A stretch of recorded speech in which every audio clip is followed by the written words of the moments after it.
You think you're strong. You go to the gym. You make money. You think you're in control. But the truth is, you are weak. You are a slave to your own comfort, a hostage to other people's opinions, and terrified of the slightest uncertainty. The world around you is crumbling, and you'd rather keep scrolling on your screen to escape reality. Seneca, the wealthiest man in Rome and advisor to emperors, knew this weakness. He saw it in his rulers, and he saw it in himself. He knew there was only one way to reach mental unbreakability, by tearing down your weakness with brutal truth. If you've made it this far, you have the courage to look in the mirror. Do not skip. This is your transformation. The first brutal truth that will shake your very foundation is your relationship with time. Most people treat time as if it were an infinite resource. You tell yourself, I'll start that business tomorrow, or I'll fix my discipline next week. You are waiting for the right moment. But listen closely. The right moment is a fairy tale for people who are too terrified to actually live. Seneca wrote in his letters, "You live as if you were destined to live forever. You never notice how small your stock of time really is." He said something that should shift your entire worldview. Death does not stand somewhere far off in the future, waiting for you. A massive part of death already lies behind us. Do you understand the gravity of this? Every single minute you just wasted on brainless nonsense, arguing on the internet, watching pornography, indulging in laziness, those minutes are dead. They no longer belong to you. They have been claimed by the past, and the past is the territory of death. You aren't spending time, you are dying, piece by piece. Mental weakness begins with the arrogant assumption that you still own tomorrow. But tomorrow is a loan that you might never be able to collect. Imagine your bank account is filled with $86,400 every single morning. But every cent you haven't spent by the end of the day disappears forever. Would you be this reckless with your balance? Your time is that balance. Except with time, you can't see the remaining balance on the screen. For all you know, today might be your final withdrawal. A Stoic doesn't just understand this intellectually. They feel it in their soul. They don't live today out of motivation. They live out of pure necessity, because they know every second you don't claim right now is a second you are gifting to death for absolutely nothing in return. Stop waiting. Stop the arrogance of procrastination. The Stoic lives now, because tomorrow is a lie that only the weak believe. Truth 2. Why is it that you can't sleep? Why does your chest tighten when you think about next month, next week, or even tomorrow? You are paralyzed not by a lion in the room, but by a ghost in your mind. Seneca's second brutal truth hits like a cold wave. We suffer more often in imagination than in reality. Think about the last thing that terrified you. That difficult conversation you avoided. That project you were scared to launch. That risk you didn't take. Was the actual event as bad as the horror movie your brain directed for weeks leading up to it?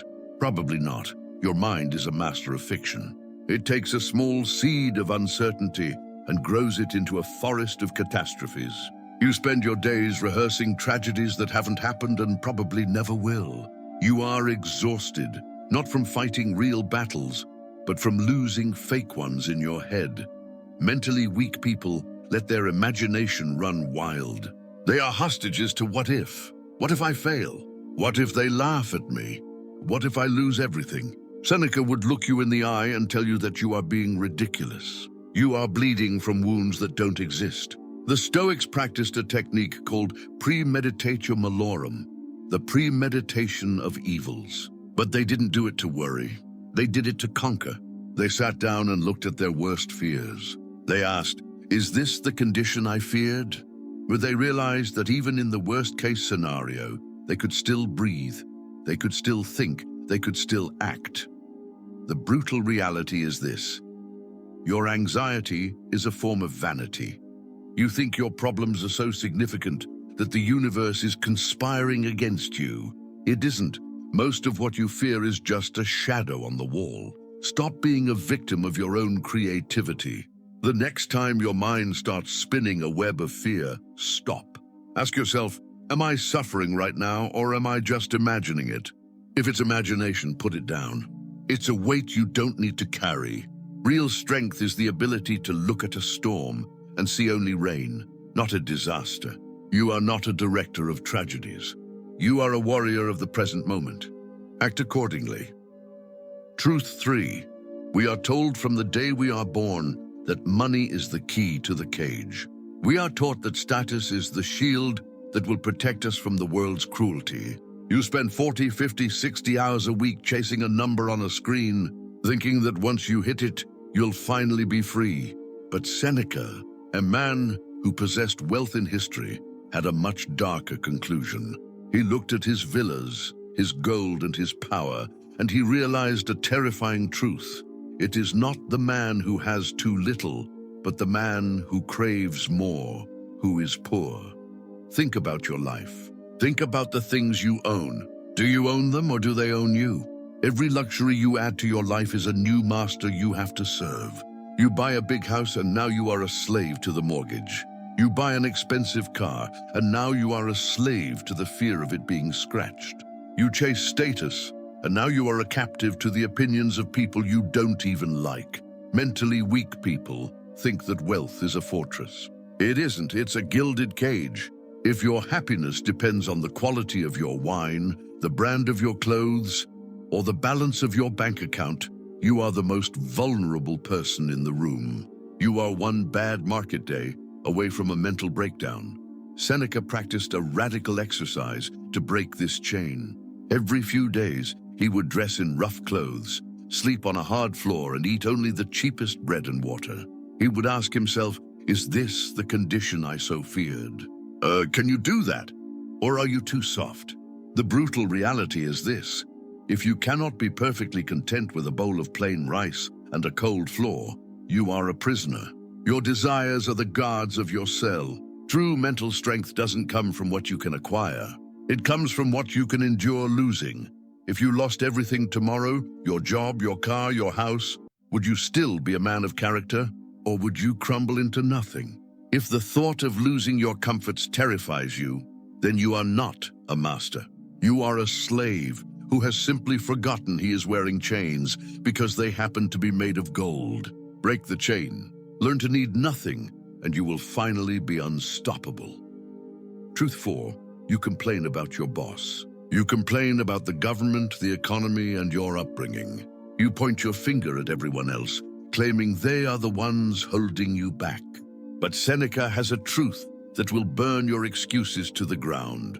He said, no slavery is more disgraceful than that which is self-imposed. Look at your life. You aren't a victim of the world. You are a victim of your own habits. You are the one who chooses comfort over growth every single morning. You are the one who chooses the cheap dopamine of social media over the hard work of building a legacy. You think you are free because you can buy what you want and go where you want. But if you cannot control your own impulses, you are a slave in every sense of the word. If you cannot tell your body no when it wants to quit, you are not a master. You are a biological machine responding to its lowest urges. The bars of your prison aren't made of iron. They are made of your tomorrow. I'll do it tomorrow. I'll change tomorrow. Seneca warned that while we are wasting our time hesitating and procrastinating, life goes on. The greatest hindrance to living is expectancy, which depends upon tomorrow and wastes today. Mentally weak people love their chains because chains provide an excuse. If you are a victim, you don't have to try. If the world is against you, you don't have to take responsibility. But the Stoic knows that the only person truly standing in your way is the one you see in the mirror. Stop waiting for someone to hand you the key. The door to your cage has been unlocked this entire time. You stay inside because it's warm, it's safe, and it's easy. But easy is the path to a forgotten life. If you want to break your mental weakness, you must first admit that you are the one who built the prison. You are the warden, you are the guard, and you are the prisoner. The moment you take 100% responsibility for your current state, no matter how painful it is the moment you finally walk out of those gates. Are you brave enough to step into the cold, or will you stay in your cell until the clock runs out? Truth 5. We live in the age of the easy life. Everything is designed to remove friction. Your food is delivered to your door. Your home is always exactly 21 degrees. You have 1,000 movies at your fingertips to ensure you never have to spend a single moment alone with your own thoughts. You think this is progress. Seneca knew it was a death sentence for the soul. He observed the elite of Rome lounging on silken pillows and warned, "Unhappy is the man who has never been visited by misfortune." Why? Because comfort is a drug that numbs your survival instinct. It makes you fragile. It makes you a fair-weather human being, someone who is only good, only productive, and only kind when things are going perfectly. But the world doesn't care about your convenience. The world is indifferent to your comfort. Mentally weak people view comfort as the goal of life. They spend their best years trying to reach a place where they never have to struggle again. But a muscle that is never strained withers away. A mind that is never challenged becomes a swamp of anxiety. Seneca's brutal truth is that lux is the enemy of greatness. He knew that if you aren't prepared for the cold, the first frost will kill you. This is why the Stoics practiced voluntary hardship. They didn't take cold baths or eat plain bread because they were poor. They did it so they wouldn't be slaves to their wealth. They wanted to be able to look at their luxury and say, "I don't need this to be me." Can you say the same? Or would your world fall apart if your internet went down for a day? Would you crumble if you had to skip a meal or sleep on the floor? If you are always comfortable, you are never ready. You are a soldier who has never seen a battlefield, a sailor who has only navigated a pond. Seneca reminds us, a man who has never been shaken by adversity knows only one side of nature. Real strength is forged in the fire of discomfort. It is the ability to be cold, hungry, tired, and stressed, and still remain a person of virtue. Stop running to the heater. Stop hiding under the covers. Seek out the difficult path, because the easy path is nothing but a slow, comfortable walk to an unremarkable grave. Embrace the struggle or be erased by it. Truth 6. Look at the world today. Everyone is a critic. Everyone is a judge. We are addicted to the sound of our own voices and the likes of strangers. We feel an obsessive need to have an opinion on every tragedy, every political move, and every celebrity scandal. We think that having an opinion makes us important. Seneca looked at the noise of Rome, the gossip of the forums and the shouting of the crowds, and he offered a truth that sounds like an insult to the modern ear. You always have the option of having no opinion. Mentally weak people are easily triggered. They are like dry leaves in the wind, blown around by every headline and every comment. If someone insults you, you have an opinion. If the world does something you don't like, you have an opinion. And every time you form an opinion on something you cannot control, you are leaking energy. You are giving away your power to things that don't even know you exist. Why do you feel the need to judge everything? It's because you are afraid of your own insignificance. You use your opinions as a shield to avoid looking at the one thing you should be judging, your own character. Seneca taught that the wise man is a fortress. A fortress does not react to every bird that lands on its walls. It remains unmoved. Most of what happens in the world is none of your business. It does not require your take. It does not need your input. Brute truth number 6 is this. Your opinion is often just a mask for your ego. By staying silent, by choosing not to have a view on things that don't concern you, you preserve your mental clarity. You stop being a puppet of the algorithm. Stop wasting your breath on things you can't change. Stop letting the world rent space in your head for free. Real strength is found in the ability to say, "I do not know enough about this to care," or better yet, "This does not matter to my path." Silence isn't weakness. Silence is the ultimate flex of the self-controlled. While the weak are shouting into the void, the Stoic is building in the dark. Be quiet, be still, and let the world wonder why you aren't reacting. Truth 7. We have reached the end of the illusions. We have stripped away your excuses, your distractions, and your comforts. And now you are standing face to face with the most terrifying realization of the Stoic path. Throughout this video, a part of you was probably still hoping for a secret formula, a magic pill, a mentor who would suddenly appear and take your hand to lead you out of the darkness. You are waiting for that one person, that one event, or that one sign from the universe that will finally change your life. Here is the final, most brutal truth of all. Nobody is coming to save you. Your parents cannot save you. Your friends cannot save you. The government cannot save you. Even this video, with all its ancient wisdom, cannot save you. Seneca, in his final hours, faced his own execution with total, unshakable composure because he knew a truth that most people spend their whole lives running from. A man's soul is a private battlefield, and you are the only soldier on it. Seneca said, self-control is the highest form of power. Why? Because if you rely on anyone else for your strength, you are inherently weak. If your peace depends on someone else's kindness, you are a hostage.